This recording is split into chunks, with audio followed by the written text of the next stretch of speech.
técnicas instruccionales. Mucha atención, por favor. ¿Qué son las técnicas instruccionales y qué nos van a resolver las técnicas instruccionales? Que es lo más importante. Cuando nosotros venimos de redactar un objetivo bajo el enfoque por competencias, tenemos el objetivo de resolver 3 áreas de dominio. ¿Cuántas áreas de dominio tenemos que resolver? ¿Cuáles son? Cognitivo, psicomotor y afectivo. Tenemos 3 áreas que desarrollar para desarrollar una competencia final. Y ya cuando lo vemos y tenemos los objetivos particulares, la pregunta es, ¿cómo los vamos a lograr?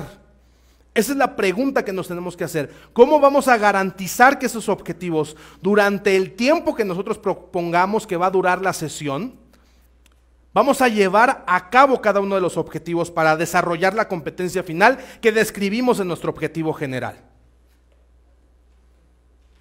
Esa es la pregunta central. Bueno, pues las técnicas instruccionales son la respuesta. Las técnicas instruccionales son la respuesta. ¿Cuántas técnicas instruccionales hay? Son 3 técnicas instruccionales, 3 grandes técnicas instruccionales. Estas técnicas, damas y caballeros, evidentemente no son las únicas, pero sí puedo decirles y puedo asegurarles que son 3 técnicas que bastan y sobran para cambiar al mundo. Eso sí se los puedo asegurar. Bastan y sobran con 3 técnicas muy bien planteadas, muy bien investigadas, muy bien desarrolladas, muy bien comprobadas. Es algo importante que les voy a decir. Estas técnicas que vamos a ver no son ocurrencias de la creación, son técnicas que se utilizan en la NASA. Son técnicas que se utilizan en las organizaciones de logística más grandes del mundo y que, para variar, son sumamente sencillas, pero efectivas. 3 técnicas instruccionales. La primera técnica que vamos a ver el día de hoy es la técnica expositiva. ¿Cómo se llama la técnica? Técnica expositiva. La técnica expositiva viene del modelo tradicional. Por lo tanto, ¿qué área de dominio creen que va a resolver? La área de dominio cognitiva. Ok, Cristian, entonces tú me estás diciendo que para desarrollar conocimiento existe una técnica que se llama técnica expositiva. Así es, eso es lo que te estoy diciendo. Esta técnica nos da los elementos necesarios para poder garantizar la transferencia de conocimiento de una persona a otra. Pero no solamente la transferencia, sino que esa transferencia sea significativa en la persona. ¿Sí me explico? No solamente se trata de lograr el objetivo que sea memorizar, no. Tiene que memorizar significativamente lo que queremos que memorice, o lo que queremos que repita, o lo que queremos que comprenda, o lo que queremos que aplique, o lo que queremos que analice, etc. La técnica expositiva viene precisamente del modelo tradicional porque es el arte de exponer. Y bueno, y dicho sea de paso, quiero decirles que esta técnica en particular pues tiene muchísimas ramas y muchísimas herramientas que la hace extraordinariamente efectiva. Porque en esta técnica el 90% de la dinámica y de la energía y de la instrucción depende del expositor, a un 10% de retroalimentación de los participantes. Por lo tanto, si el 90% de la actividad recae en el expositor, pues sí tendrá mucho que ver qué nivel de expositor es el que te va a transferir los conocimientos, ¿sí o no? ¿Qué podemos hablar acerca de las técnicas expositivas como complementos? Pues si el expositor tiene dominio de técnicas como de programación neurolingüística, lenguaje verbal, no verbal, si tiene conocimientos de homilética, de apologética, incluso hoy en día ya se están dando cursos de stand-up para conferencistas, ¿no? Para que no seas, pues que seas medio chistosito y no estés así como que, ¿no? Es decir, hay muchas técnicas que al expositor lo visten, muchísimas. Por ejemplo, yo soy muy amigo de Gordoa, de aquí del consultor de imagen pública más famoso de México, y es impresionante la cantidad de gente que estudia el tema de la imagen, ¿verdad? Y y lo importante y el impacto que tiene ver, pues ver algo, si no bonito, pues por lo menos en línea, ¿no? Sí, porque la verdad es que uno no tiene la culpa de la cara que tiene, pero sí de la que pone. Entonces imagínate cuando tú estás exponiendo algo que no tengas la seguridad de poder proyectar algo, pues es básico, ¿no? Sin embargo, les tengo una buena noticia. ¿Qué creen? Que el aprendizaje significativo no depende totalmente de esas técnicas de las cuales les acabo de hablar. Depende de la manera en la que insertas el conocimiento en las personas. Ahí está el punto esencial. Todo lo demás te va a vestir, te va a ayudar, va a hacer que sea más amena tu participación, incluso que entretengas y enseñes al mismo tiempo, pero finalmente no es lo esencial. Porque el expositor, el objetivo que tiene es transmitir conocimientos y la pregunta es, ¿cómo se transmiten conocimientos? La técnica es muy sencilla. La técnica te dice que la manera de transmitir conocimientos significativos en la persona, y más en los adultos, esto lo habla la andragogía, es a través del desarrollo de los distintos marcos que existen en la información. Hay 3 marcos muy importantes. El primero es el marco histórico de la información. El segundo marco es el marco teórico de la información. El tercer marco es el marco conceptual de la información. La técnica expositiva te dice, te narra que para poder tú exponer una idea y que la persona le quede clara y la ancle a sus conocimientos, debe de existir una estructura de ideas en una cronología específica. Cuando tú quieras enseñar algo, la mejor manera de enseñarle algo a alguien es a través de la mención del marco histórico del conocimiento. Ese es el primer punto que tiene que tocar un expositor. Háblame de la historia de lo que me vas a enseñar. ¿Qué tan importante es en un adulto conocer el origen de la información?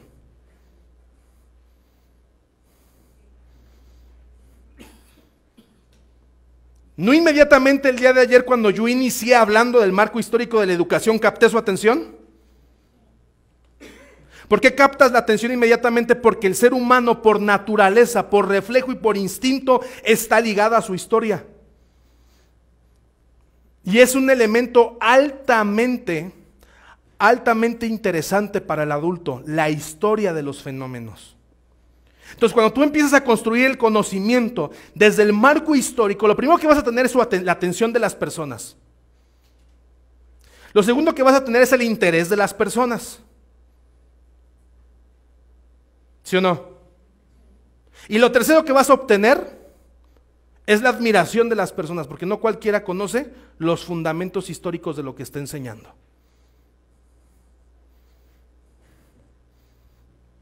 Un buen expositor, un buen conferencista, un buen maestro conoce los fundamentos históricos de lo que va a enseñar. Porque si no, no me digas que lo comprendes. ¿Cómo comprendes algo que no conoce su historia? Y damas y caballeros, todo conocimiento tiene un marco histórico. ¿Sí o no?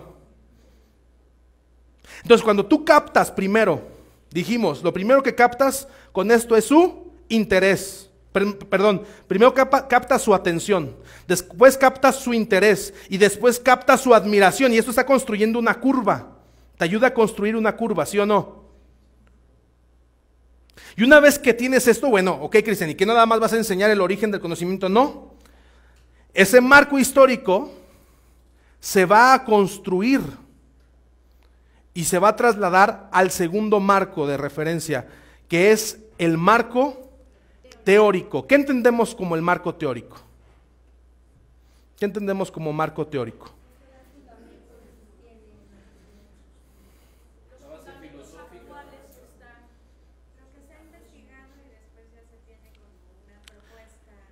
El marco teórico es la teoría alrededor del concepto. Ningún conocimiento es único y ningún conocimiento es único Y la otra palabra es, ¿quién me recuerda aquí las palabras siempre? A ver, cáchamela. Se me fue la palabra. ¿Por qué? Porque a través de los conocimientos han existido distintas ramas de investigación, ¿sí o no? Las teorías alrededor de lo que se habla. Entonces, cuando tú estás construyendo desde el marco histórico y empiezas a hablar de las teorías alrededor del concepto, empiezas a construir una base sólida de información que empieza a trabajar en el córtex del cerebro de las personas para poder intercambiar una información por otra. Algo que van a ver en andragogía más adelante es que el adulto tiene conocimientos previos siempre de lo que le estás hablando. ¿Sí sabían ustedes eso? O sea, cuando tú estás en un proceso de aprendizaje en un adulto y tú estás exponiendo información que puede ser información nueva para el adulto, lo primero que debe de saber el instructor es que hay información previa en la persona en la que quieres insertar la nueva información. Lo debes de tener consciente, ¿sí o no? Y para insertar información nueva en un adulto, pues no nada más, un adulto no se cree lo primero que le dicen, ¿o sí? Lo primero que hace el adulto es cuestionar, dudar. Ah, caray, yo sabía esto, ¿por qué él dice lo otro? ¿No? Es lo más normal. Si no lo haces, te invito a que lo hagas. Duda, exactamente, la diferencia de un niño. En la andragogía es una diferencia entre pedagogía y andragogía. El niño es una esponja, absorbe el conocimiento. El adulto no la absorbe. El adulto elige qué aprender bajo los fundamentos del conocimiento que se le está presentando. Entonces, el marco teórico son los argumentos alrededor de la información. Es el dominio alrededor de la información. Recuerdan que yo de pasar del marco histórico pasé al marco teórico hablándoles de las distintas modelos educativos en la historia. Estas son las ramas, estas son las corrientes, mira. Esto dice Pavlov, esto dice Skinner, esto dice Rogers, esto dice Pierre, esto dice Benjamin Bloom. Y el dominio de los datos duros de la información son básicos para el conocimiento andragógico, son básicos para la exposición, para el expositor. ¿Cuántos datos duros tú das en lo que hablas? Porque los datos duros son la información precisa y científica de lo que estás diciendo. ¿Y cuántos comentarios personales tú das? No quiere decir que no puedas dar comentarios personales, pero quiere decir que tiene que estar muy balanceado los comentarios personales y los datos duros que estás dando como información dentro del marco teórico.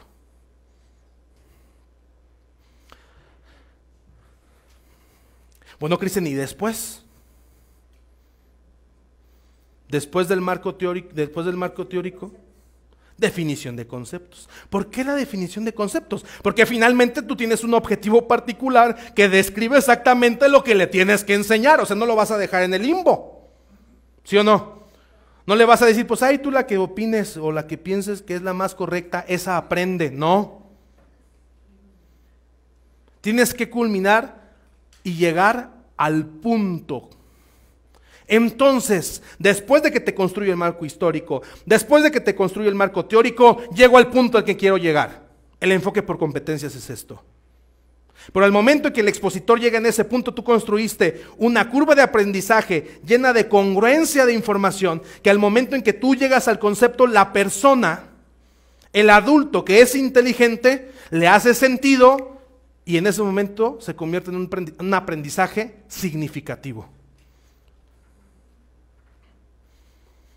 Cuando llegas al concepto, y por supuesto el concepto siempre tiene que estar también súper bien respaldado con información.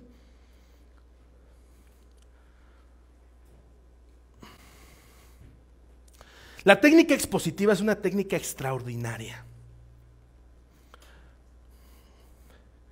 E incluso una técnica peligrosa.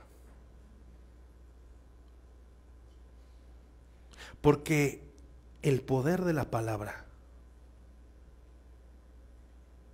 hasta el día de hoy, mueve al mundo. Y el que sabe hablar, tiene más oportunidades que el que no sabe hablar. Y el que sabe hablar y ordenar sus ideas, no solamente tiene más oportunidades, sino también tiene más influencia en las personas. Es decir, no todo el que habla es un líder. Puedes hablar y no ser un líder, pero si hablas y eres un líder, y aparte de lo que hablas, tienes la capacidad de acción, te conviertes en una persona disruptiva.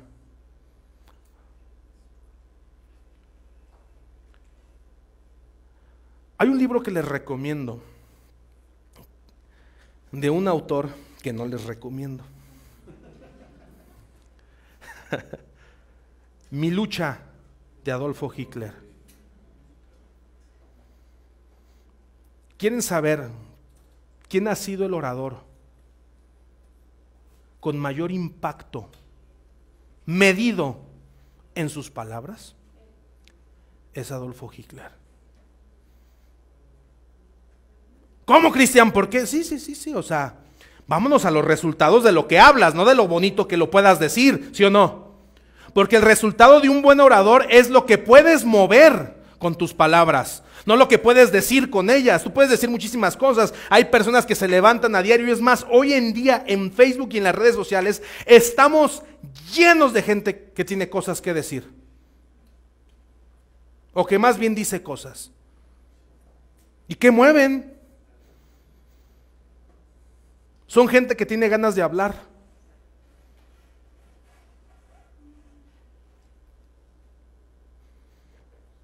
En el libro de Mi lucha, de Adolfo Hitler, que les recomiendo el libro, pero por eso les decía que no les recomiendo el autor, dice una máxima de la exposición. ¿Quieren que se las diga? El ser humano nunca recordará lo que le dijiste, sino cómo lo hiciste sentir con lo que le dijiste. A la siguiente ya cobro. El ser humano nunca recordará lo que le dijiste, sino cómo lo hiciste sentir con lo que le dijiste. Las palabras, damas y caballeros, llegan directamente a un área del cerebro en donde producen cosas. Recuerdan que ayer, cuando estábamos hablando de muchísima información, les decía, hey, sientan validen lo que están sintiendo. Porque lo que estás diciendo, lo que estás sintiendo al momento de lo que estás escuchando, cuando se conecta es cuando surge el aprendizaje significativo. Y el aprendizaje significativo, el más beneficiado de vas a ser tú. Pero hay muchas personas que se exponen al aprendizaje, pero se resisten a la vez, ¿sí o no? Pues que me convenza. ¿No? Y es así como que yo sé más. Y estás viendo que te está emocionando y dices, chingas. Y el ego. Y te resistes al aprendizaje. Y sabes que cuando tú sueltas eso, existe la oportunidad de realmente aprender. De anclar un conocimiento para toda la vida. Y convertir ese conocimiento en una creencia, que es el nivel más alto de la taxonomía en el área afectiva. La recaracterización. Porque, damas y caballeros, los seres humanos no defienden lo que saben, defienden lo que creen.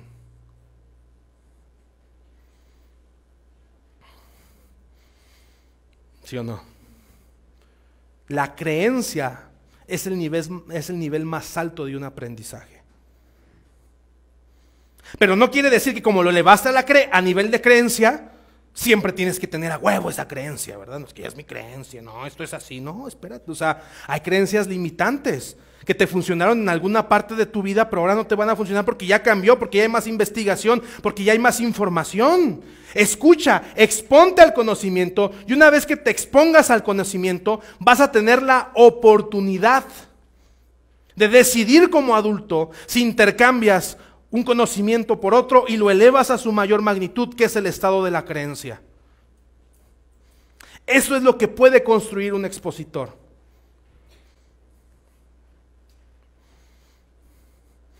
Ese es el poder de un maestro a través de la historia. Es por eso que el modelo tradicional ha estado por miles de años. Y gracias al modelo tradicional, hoy sabemos lo que sabemos y conocemos lo que conocemos. Técnica expositiva. ¿Desarrollo de cuántos marcos? 3 marcos. Marco histórico, marco teórico. Siempre pongo un ejemplo para aterrizar esto que recuerdo. ¿Se acuerdan de mis maestros ahí en el seminario? Había un cuate que nos daba una materia que se llamaba escatología bíblica de los sucesos por venir. Me acuerdo, era una materia extraordinaria. ¿Saben de qué hablaba? De todos los actos y documentos proféticos que existen.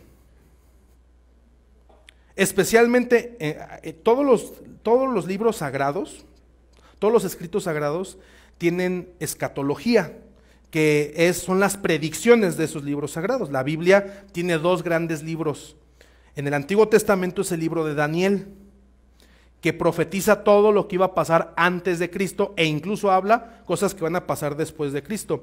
Y después de Cristo, o sea, en el Nuevo Testamento, es el libro que todos conocemos como Apocalipsis. El Apocalipsis, ¿no? Hasta como que le pusieron un nombre bien, ¿no? O sea, que suene fuerte, güey. O sea, que dé miedo. Apocalipsis. Ay, güey. Siempre he creído eso yo, fue un comentario. Bueno. Y recuerdo que este maestro, ahora, estamos hablando que, vean el contexto del aprendizaje que yo estaba teniendo. Estoy en un seminario teológico, es decir, no me están enseñando a ser un pensador libre. Ahí hay doctrina que el maestro tiene como objetivo enseñarme en relación a la escatología del libro de Apocalipsis. Pero recuerdo que este tipo no estaba certificado y era extraordinario expositor. Porque te empezaba a hablar, recuerdo mucho, parecía una película a su clase, porque te empezaba a contar la historia del marco histórico de cómo se escribió el libro de Apocalipsis. Y empezaba a narrar, ¿no? Fueron aproximadamente 70 años después de la muerte del maestro, refiriéndose a Jesucristo. En una isla llamada Patmos, en el exilio, el último discípulo de Cristo, el más joven de todos ellos, llamado Juan, prisionero por predicar la palabra de Dios, pero no oprimiendo su alma y su espíritu. Ay, cabrón. Se le reveló el ángel y le dijo: escribe las cosas que van a pasar. Puta, güey. O sea, salieron. No, es que lo que sigue está caballos de fuego, naves, el canto de 144,000. Jesús dispuesto a romper madres, porque ahora sí regresaba, pero dispuesto, ¿verdad? Ya no llegaba como corderito, dice, ahora lleva como león, sus ojos eran ardientes, y te lo empezaba a narrar, ¿no? Todo el contexto de cómo se escribió el libro. Pues, ¿qué captaba inmediatamente? Tu atención, tu interés y tu admiración. Oye, pues este cuate se sabe la historia, porque aparte te lo documentaba con todos los datos duros de escritores e historiadores, no solamente la referencia bíblica, ¿no? Extraordinario. Y después te llevaba al marco teórico. Te decía, bueno, pero ¿qué estudia los musulmanes alrededor de este verso? ¿Y qué estudian los ortodoxos? ¿Y qué estudian los evangélicos? ¿Y qué estudia el catolicismo romano? Y te empezaba a dar las distintas interpretaciones. Y llegaba al punto conceptual. Decía, bueno, ya que les expuso estas, yo les invito a que ustedes reflexionen cuál tiene mayor evidencia histórica para determinar como correcta la interpretación. Pero fíjate cómo te decía el cabrón, ¿no? Te decía, pero a continuación les expondré la que yo, de manera personal, pienso que tiene mayor sustento. Si te le empezaba a exponer, no, la verdad al último pues eras pendejo si no creías esa. sea, después de semejante exposición, de semejante, si me explico, contextualización, pues tú decías, no, pues es que evidentemente esa tiene muchísimo amor. Y lograba su objetivo de enseñarnos la doctrina indicada con respecto al objetivo que seguramente tenía su programa de estudios. Pero fíjate qué manera, no nada más llegar y decir, esto es lo que tienen que creer, no, el cuate te construía a través de una exposición todo esto. Entonces, la técnica expositiva es la técnica que nos ayuda a resolver el área de dominio cognitivo. ¿Sí? ¿Se entiende? Muy bien. ¿Dudas? ¿Comentarios? Construir, exponer, construyendo. No exponer, imponiendo. Nunca presentarte como el gurú, como esta es la verdad absoluta, como ustedes están bien y yo soy, no, o sea, todo te lo van a ¿qué? A rebotar. Ese es el arte del expositor.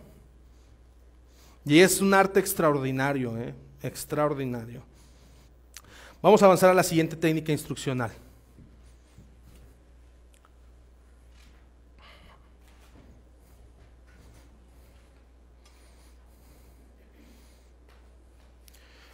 Entonces, la técnica expositiva resuelve el área de dominio cognitivo. El objetivo, el verbo cognitivo que nosotros pusimos ahí se va a desarrollar a través de esta técnica. ¿Sí? Segunda técnica instruccional. Técnica demostrativa. La técnica demostrativa, damas y caballeros, es una técnica que tiene varios nombres, se conoce a nivel mundial de distintas maneras. Por lo menos otras dos maneras que se conocen, y lo digo a manera de referencia, se conoce como la técnica de los 4 pasos, o también se conoce como la técnica ejecución-demostración. Esta técnica es utilizada y fue no solamente utilizada, sino implementada con mucho éxito en la NASA. Esta es parte de sus procedimientos de enseñanza, la técnica demostrativa. También es parte de las técnicas de enseñanza de bomberos, policías, protección civil, médicos, etcétera. ¿Por qué? Porque tiene el objetivo de desarrollar una habilidad psicomotora del área de dominio psicomotor, del saber hacer. La pregunta es, ¿cómo resuelvo el área de dominio psicomotor que redacté en mi objetivo general? Esa es la pregunta. ¿Cómo voy a resolver cuando estoy poniendo el verbo repetir movimientos, ejecutar conscientemente? ¿Cómo voy a resolver y voy a dar garantía de que eso de que eso va a suceder durante el proceso de aprendizaje? Técnica demostrativa. Nace del modelo conductista. Con esta técnica la NASA enseña a barrer una persona y a volar en un avión, en un cohete. Funciona y funciona muy bien. Vamos a conocer, ¿por qué se conoce como la técnica de los 4 pasos? Porque hay 4 pasos que hay que hacer para poder desarrollar la habilidad psicomotora en la persona.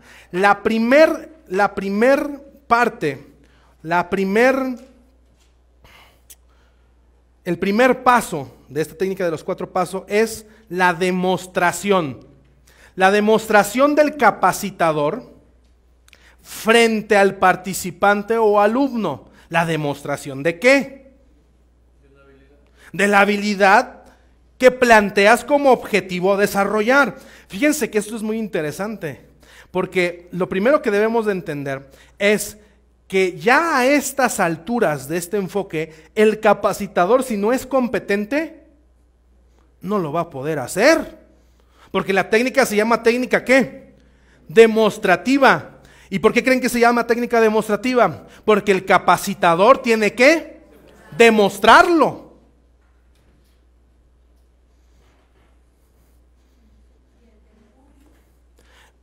Ante el participante, ante quien vas a desarrollar la habilidad. Se tiene que demostrar. Un dato antes de avanzar que posiblemente no comenté, es esto de los roles del instructor frente al enfoque. Hay distintos roles del instructor que dentro de la industria hay muchas dudas y siempre mucha, pues sí, no se sabe a ciencia cierta cuándo se es capacitador, cuándo se es instructor, cuándo se es facilitador o qué rol es el que debo de tomar, para qué cosas. Se las explico. Cada enfoque o cada modelo tiene su rol. El concepto genérico es el del instructor. Instructor es el término genérico, el que instruye en alguna área de dominio. Eso es importante decirlo. ¿Ok? La actividad que desarrollamos es la de instruir. El rol que vamos a tomar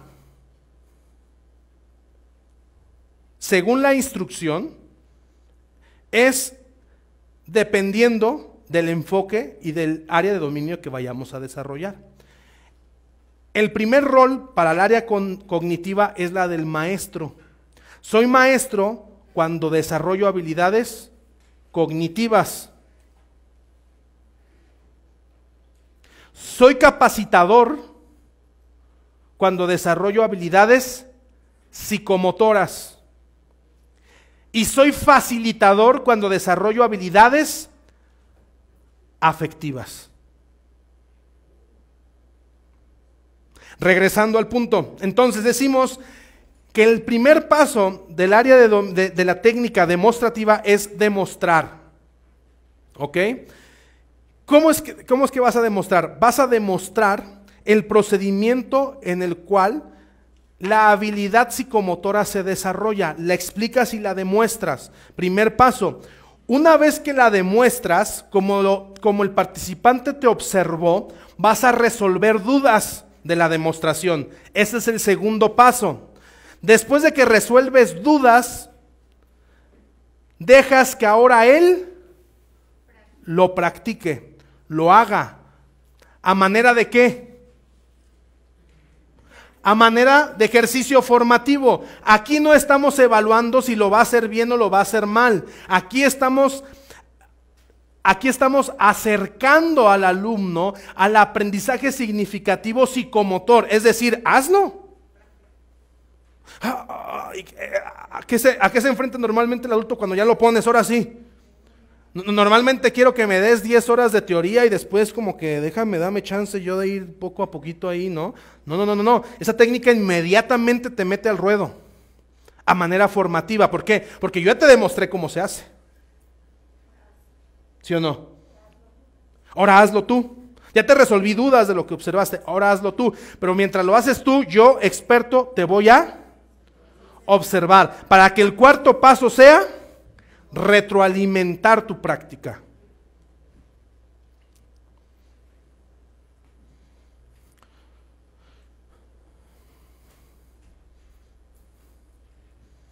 Para que el cuarto paso sea retroalimentar la práctica. Entonces, 4 pasos. Primero demuestro, segundo resuelvo, tercero dejo que practique y cuarta retroalimento.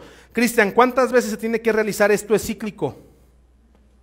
Lo repites una y otra vez hasta que la persona domine la habilidad psicomotora. Tan. Es como el liderazgo de 360 grados. ¿Se entiende?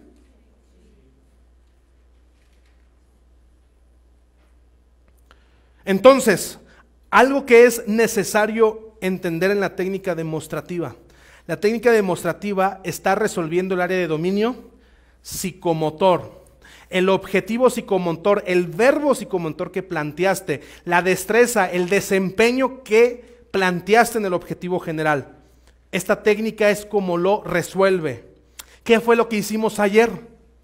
Aplicamos una técnica demostrativa para enseñar una habilidad psicomotora que era redactar un objetivo. ¿Qué es lo primero que tengo que hacer? Lo explico y lo demuestro.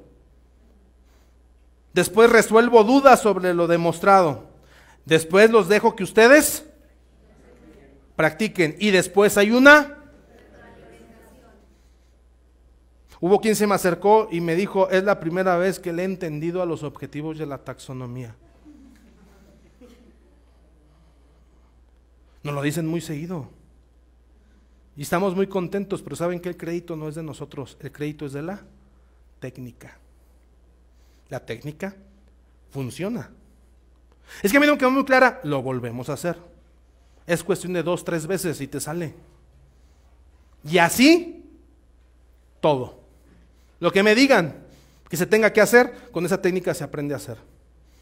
Desde que me digas algo muy fácil hasta algo muy complejo, se aprende a hacer a través de esa técnica, siempre y cuando sea una habilidad psicomotora. ¿Bien? ¿Qué les parece? Algo interesante que plantear aquí. Cristian, entonces, ¿cuánto tiempo me requiere y qué condiciones me requiere para yo hacer esto? Claro, damas y caballeros, este enfoque requerirá muchísimo más de lo que estábamos acostumbrados a hacer. Por supuesto, o sea, no nada más implementala y ya no, porque aquí te exige un tiempo demostrativo, un tiempo de observación personal. Y es algo que quiero entrar poco a poco. El enfoque por competencias no es un enfoque educativo de microondas. No es pásale y en 15 horas resuelves la competencia, no. Aquí van a estar 15 horas viendo la parte teórica, pero les falta desarrollar todo su modelo, les falta asesorías, presentar la evaluación. Ahí es donde se va construyendo la verdadera competencia. Es decir, este enfoque es un enfoque que requiere muchísimo compromiso y muchísima profesionalidad del instructor. ¿Sí me explico? ¿Por qué? Porque si estamos hablando que tengo un grupo de 20 personas que voy a desarrollar una competencia, tengo que tener el tiempo para observar la dinámica de esas 20 personas y poder dar una retroalimentación necesaria en esas 20 personas.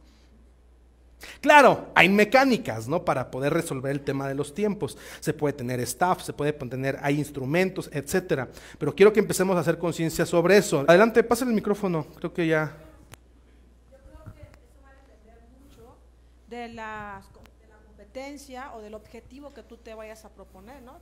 Yo ahorita que estoy checando eso digo, creo que voy a quitar algunos objetivos porque era demasiado, ¿no? Lo que voy a yo o lo que quiero yo emprender, por supuesto. Ay, adiós, y mejor me aboco a una sola o hago. Eso va a depender mucho, ¿no? De tus objetivos. Sí y no, te voy a decir por qué. A manera de aprendizaje, ¿no? Si tú me dices que tienes que cambiar o quitar cosas a tu objetivo porque ves que la dinámica de las técnicas es compleja, pero te cae el 20 que es así, eso es verdad. Pero acuérdate que el diseño del curso no va a depender de lo que tú quieras poner, quitar o meter. Va a depender de la necesidad que vas a solucionar. Y si la necesidad detectada te requiere 19 competencias para garantizar que se va a solventar la necesidad a través de esa persona, no puedes poner 18 competencias. Más bien tienes que rediseñar todo el curso al tiempo indicado para que se logre. Eso es lo que hace un instructor profesional. ¿Sí me explico? Ahora, yo sé, pues a veces a ti, y es algo que debemos de, pues podemos entrar a una dinámica de diálogo, discusión muy entretenida, porque a mí me contratan y me dices, quiero un curso de 18 horas de ventas. Así te contratan las empresas. 18 horas de ventas, ¿cuánto me cobras? Híjole. Y Pero quiero que mis vendedores vendan más, tengan mejor productividad, se lleven mejor, trabajen en equipo, lleguen a sus metas. No, pues tú deberías de contratar a Jesucristo, ¿verdad? Quieres un milagro, ¿no? Y es en donde el instructor profesional con ética tiene que plantearle la realidad a la industria. A ver, yo estoy de acuerdo que ahí tienes una necesidad y que por esa necesidad estás contratando capacitación e instrucción, pero mi responsabilidad como instructor es decirte que se tiene que hacer una detección de necesidades y un curso a medida de las competencias que se tienen que desarrollar en tu personal si es que quieres que te garantice los resultados. Sí nos podríamos meter en camisa, porque van a decir, oye, pero pues ¿y a poco van a...? Y ahí nos metemos, pero esa es la realidad. ¿Quieres garantizar resultados? Tienes que diseñar programas educativos que satisfacen una necesidad, resultado de la necesidad antes que el interés personal o del que te está contratando, ¿no? Pero pues ahí ese es todo un tema. Sí. ¿Qué pasa cuando en el caso que comentas, vamos a pensar en una empresa que tiene una fuerza de ventas de 20 vendedores? Algunos de esos vendedores tendrán unas competencias y otros tendrán otras. Entonces, ¿qué sucede cuando tú detectas que, voy a poner un ejemplo, 10 de esos vendedores tienen que desarrollar la competencia de cerrar las ventas y los otros 10 tienen que desarrollar la competencia de prospectar? Ajá. Entonces, ¿los tienes que trabajar por separado? ¿Haces uno de ya trabajos con todos? ¿O cómo le haces? Porque son competencias diferentes. Así es. Son aprendizajes distintos. ¿Tú lo acabas de decir? Si me preguntas la manera óptima, es la obvia. Pues evidentemente si él lo que tiene que desarrollar es una competencia como cerrador y el otro tiene que desarrollar una competencia como se le llama, como prospector ancla, pues son dos competencias totalmente distintas. Sí, dentro de las 5 habilidades del vendedor, pero finalmente, por ejemplo, yo cuando entrenaba en ventas a los vendedores de tiempos compartidos, efectivamente, no sé si ustedes sepan, pero hay 5 vendedores metidos en un mismo proceso de venta con una persona. Está el malo, el bueno, el chido, el buena onda y el ojete. El malo y el ojete, porque el ojete es peor que el malo. El ojete es el que termina diciendo, ¿y qué no le alcanza o qué? Así, o sea, técnicas ya de cierre muy fuertes, ¿no? No nos vamos a poner aquí a juzgar las técnicas o no, y cada quien sabrá, ¿no? Aquí el punto es que cada uno de estos roles dentro del proceso de venta tenía un entrenamiento totalmente distinto, ¿verdad? Porque tenía una parte específica. Ahora, en este caso, si hay un vendedor que requiere las 5, pero tiene una área, pues lo evidente es que esa persona se entrene en esa competencia en específico. Eso es lo óptimo, ¿verdad? Finalmente, ¿sabes lo que va a demostrar si funciona o no funciona? Tus instrumentos de evaluación. Y es lo que vamos a ver más adelante. Eso es lo que nos va a evidenciar. Si tú dentro de este enfoque que tú estás conociendo y que vas a empezar a implementar, ¿es rígido? No es rígido, es flexible. Siempre y cuando en los instrumentos de evaluación te dé el resultado correcto. Si en el instrumento de evaluación se desarrollaron las 3 competencias y tú hiciste teatro y maroma y circo para desarrollarlas, pues sigue haciendo teatro, maroma y circo porque finalmente el resultado se dio. ¿Sí me explico? Pero si no se dio y existe circo, maroma y teatro, pues quiere decir que el circo, la maroma y el teatro no funcionaron. Es parte de lo que ustedes con la experiencia y la práctica van a ir desarrollando. Un último comentario por allá, adelante. Una consulta respecto de las necesidades. Sí. Es un poco la raíz de lo que estamos platicando. Las necesidades, ¿cómo resuelven tú las necesidades autopercibidas, ¿no? Por quien contrata, por ejemplo, quien solicita una capacitación, y las necesidades que tú como instructor o capacitador juzgas por tu conocimiento? Realmente el contratante pide unas cosas y relata unas necesidades que cuando vas a campo te das cuenta de que las necesidades son otras. ¿Cómo lo resuelves? Lo que pasa es que no son ni las necesidades del contratante ni las necesidades del capacitador, son las necesidades de los participantes las que se tienen que detectar. No hay más, sí, eso es muy común. Oye, es que yo creo que como que a mi gente le falta un curso de trabajo en equipo porque pues no, trabajan muy mal, no le dan su productividad, se están peleando entre ellos y tú empiezas a elaborar un curso en base a lo que te está diciendo el patrón, pero cuando estás ya en campo con ellos te das cuenta que lo que tienen es un gerente bien ojete. ¿Sí me explico? Oiga, pues es que sabe que así yo les dé 120 horas, pues el ojete de allá los va a seguir chingando, o sea, no va nadie va a querer trabajar, porque lo que tiene que capacitar es a su gerente, pero en técnicas gerenciales. ¿Sí me explico?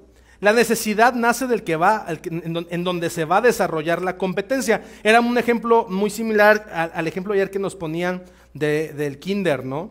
En donde queríamos incluir a los niños que jugaran y todo esto, padre. Bueno, sí, pero ¿quién es el que va a desarrollar la competencia? ¿El que va a desarrollar la mecánica o el niño? No, pues el niño no, porque el niño finalmente se deja instruir por la mecánica ¿de quién?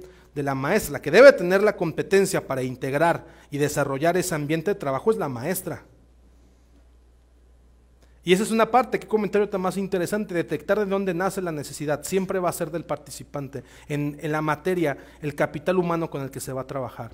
Muchas veces no quiere decir que el patrón no sepa lo que necesite, posiblemente puede acertar, pero es por eso que hay instrumentos diagnósticos que vamos a ver aquí, para que no sea nuestra opinión, sino las evidencias que nos marquen la ruta, ¿verdad? Adelante. Muy bien, continuamos. Tercer técnica, llevamos 2, ¿cuáles son? Técnica expositiva, que resuelve el área de dominio. La técnica demostrativa, que resuelve el área de dominio.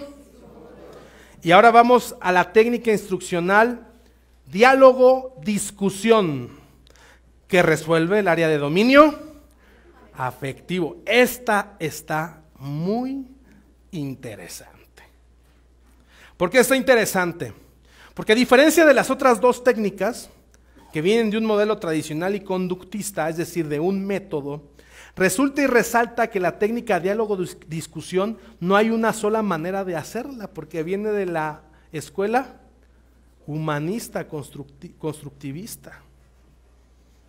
Por lo tanto, voy a ser muy certero en lo que tiene como objetivo la técnica diálogo-discusión. Si quieren anotar,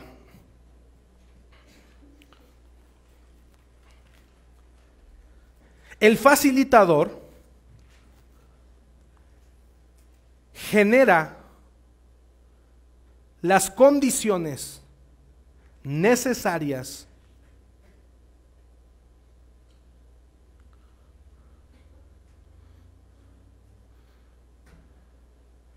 para que a través de una discusión intrínseca o extrínseca se genere el aprendizaje significativo.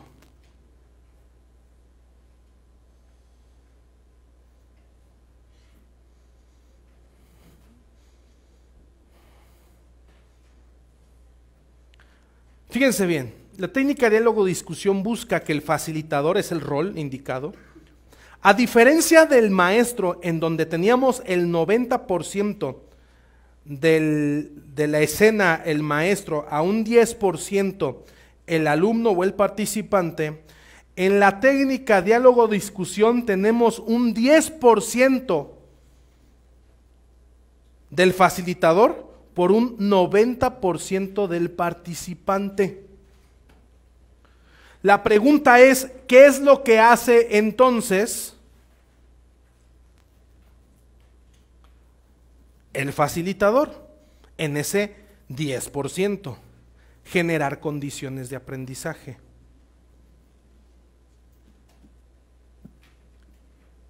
Generar las condiciones para que la actitud, el hábito o el valor salten a la mesa y se pueda discutir sobre ellos con la intención de valorar, generar conciencia, reconocer y todos los verbos que tenemos en la taxonomía.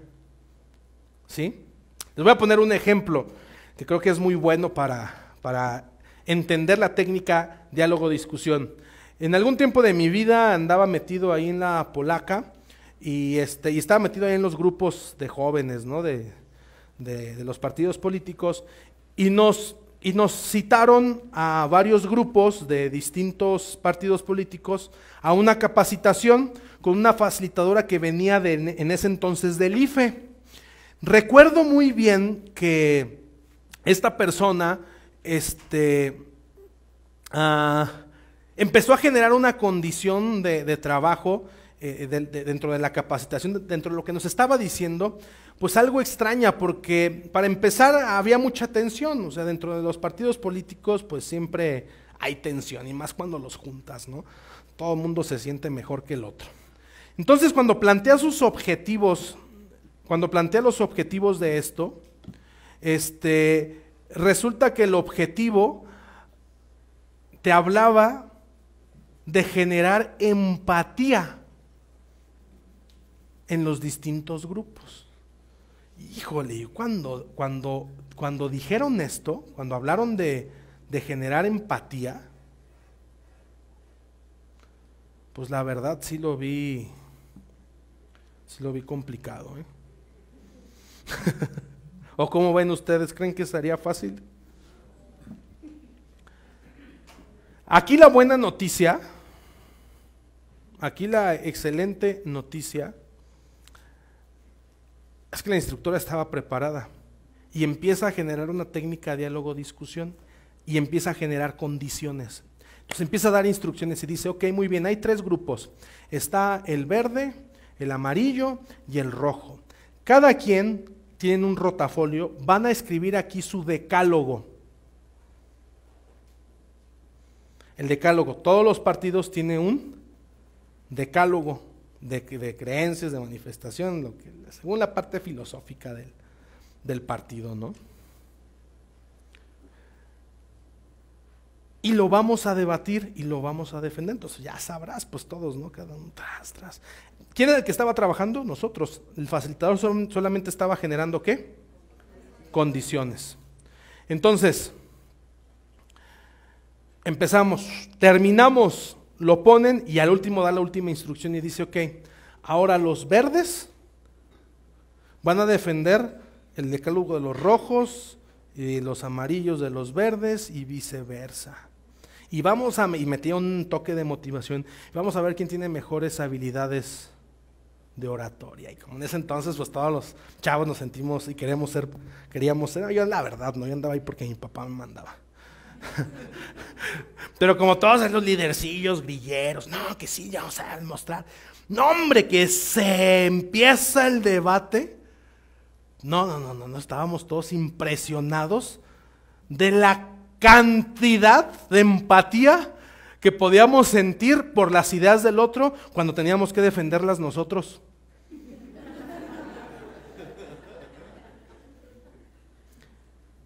Qué congruencia, qué congruentes los términos del decálogo del verde y del rojo y del, no, es que estos y por qué los otros no, es que los otros no, y le tiraban a los otros que realmente eran los de ellos, ¿no? Y al finalizar esa condición que generó la facilitadora, pues llega el momento de las conclusiones, ¿no? O sea, ¿qué conclusión llega? No, pues la verdad todos estábamos súper espantados y súper apenados, ¿no? Porque ahora llegaba el momento, no, pues, y realmente, pues sí existía sí se generó esa conciencia de sentir empatía y entender que finalmente, pues las ideas utópicas que se pueden llegar a tener, pues llegan a tener mucho sentido con respecto a quién las defiende y quién las cree. Y que no todo lo de allá está mal, ni todo lo mío está bien. Y que creen logró, yo creo que sí logró el objetivo. Pero fue gracias a ¿qué? A una técnica, diálogo-discusión. ¿Por qué se llama diálogo-discusión? Porque como lo pongo ahí en su término, la técnica diálogo-discusión es una técnica que se genera fuera o dentro de nosotros mismos. Es decir, la reflexión puede estar en el debate de ideas o internamente. Y ahí es en donde se crea o se desarrolla el hábito o el valor que estamos planteando en nuestro objetivo general. En ese debate de ideas, en esa exposición de motivos, que genera, ¿quién? El facilitador.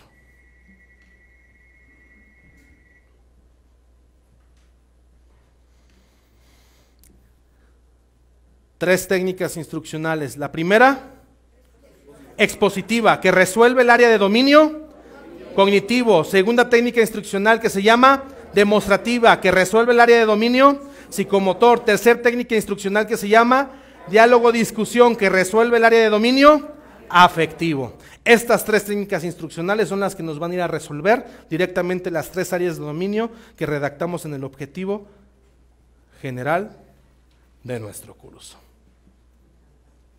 Y tan tan.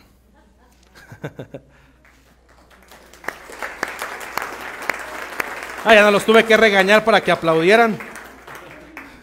Muy bien, dudas y comentarios.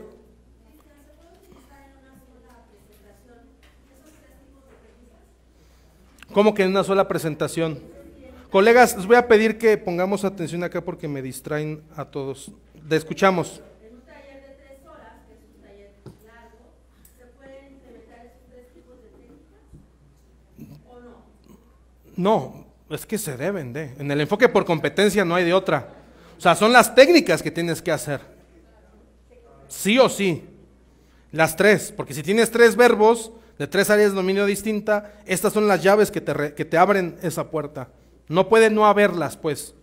¿No? Adelante, allá atrás. Sí.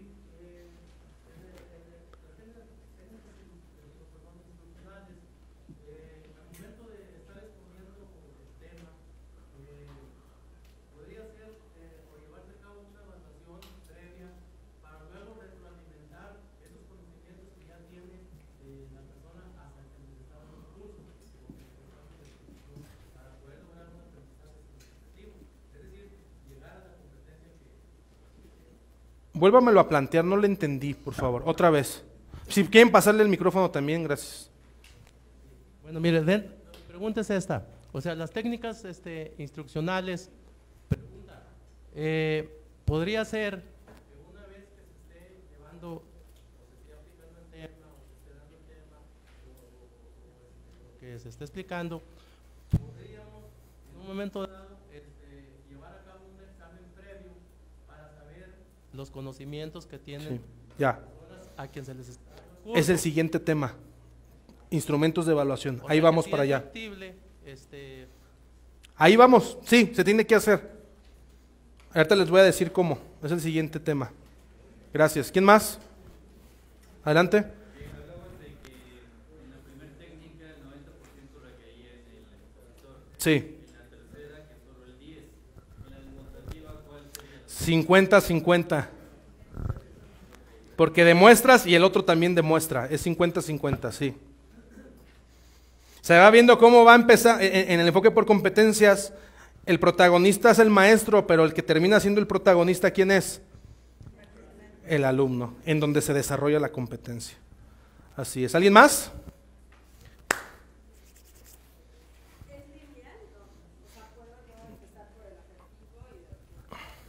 Sí, claro.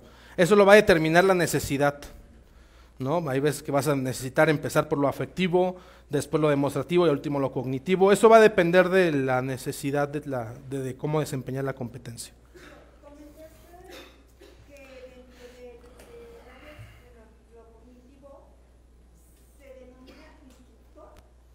Ahí no me quedó claro. En psicomotores es capacitador y en lo afectivo es facilitador. En el área de la actividad que desempeñamos es la del instructor, es el término genérico. Somos instructores, ¿ok? Cuando estamos desarrollando el área de dominio cognitivo, tomamos el rol del maestro, que es el rol de la escuela tradicional. Cuando desarrollamos habilidades y destrezas psicomotoras, tomamos el rol del capacitador. Y cuando estamos desarrollando área de dominio afectiva, tomamos el rol de facilitador. Son 3 roles de una misma actividad. Bien. Muy bien, pues ¿cómo vamos, muchachos? ¿Vamos bien o no vamos bien? ¿Va cuadrando, no va cuadrando? ¿Le paramos, le seguimos?